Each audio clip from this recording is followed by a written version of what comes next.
Final ನೀವು ಯಾವ ರೀತಿ ಕ್ರಮಕ್ಕೆ ಮುಂದಾಗ್ತೀರಿ ಸರ್? ನಾನೊಬ್ಬ ಕಾರ್ಯದರ್ಶಿಯಾಗಿ ಕರೀಲೇಬೇಕಲ್ವಾ, ನಾನೊಂದು ಮೀಟಿಂಗ್ ಕರೆದು ನಮ್ಮ ಸದಸ್ಯರನ್ನ, ನಮ್ಮ ಪದಾಧಿಕಾರಿಗಳನ್ನ ಕರೆಸಿ ಅವ್ರಿಗೆಲ್ಲ ಫೋನ್ ಮಾಡ್ತೀನಿ.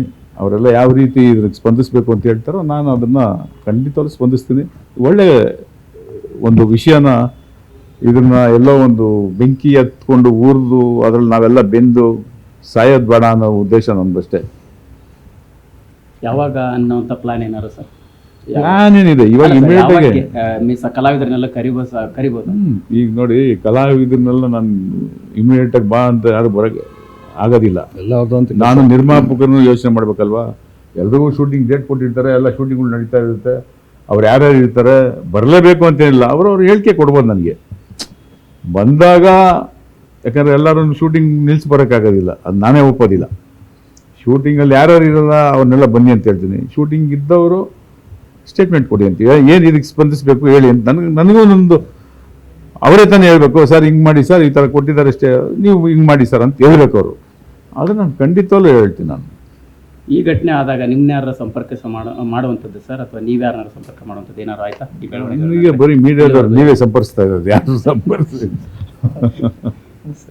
ಸಂಪರ್ಸಿರೋದು ನೀವೇ ತಾನೇ ನನಗೆ ಸಂಪರ್ಸೋದು. ಆ ಸಂಪರ್ಕ ಅನ್ನೋದು ನಿಮ್ಮಿಂದ ಆಗ್ತಾ ಇದೆ. ಅಫ್ಕೋರ್ಸ್ ಚಿತ್ರರಂಗದ ನನ್ನ ಮಿತ್ರರು ಸುಮಾರು ನಿರ್ಮಾಪಕ ಸಂಘನೂ ಕೇಳಿದ್ರು, ವಾಣಿಜ್ಯ ಮಂಡಳಿಯಿಂದನೂ ಬಂತು. ನಾನು ಇದನ್ನು ಹೇಳ್ತಾ ಇದ್ದೆ ಅವರಿಗೆ. ಫೈನಲಿ ಸರ್, CM, DCM ಮತ್ತು ಹೋಮ್ ಮಿನಿಸ್ಟ್ರಿಗೂ ಕೂಡ ಮನವಿ ಮಾಡಬೇಕು ಅಂತ ಇಲ್ಲಿ ಬಾಮಾರೀಶ್ ಸರ್ ಹೇಳ್ತಾ ಇರ್ತಕ್ಕಂಥದ್ದು. ನಿಮ್ಮ ನಿಲುವು ಸರ್?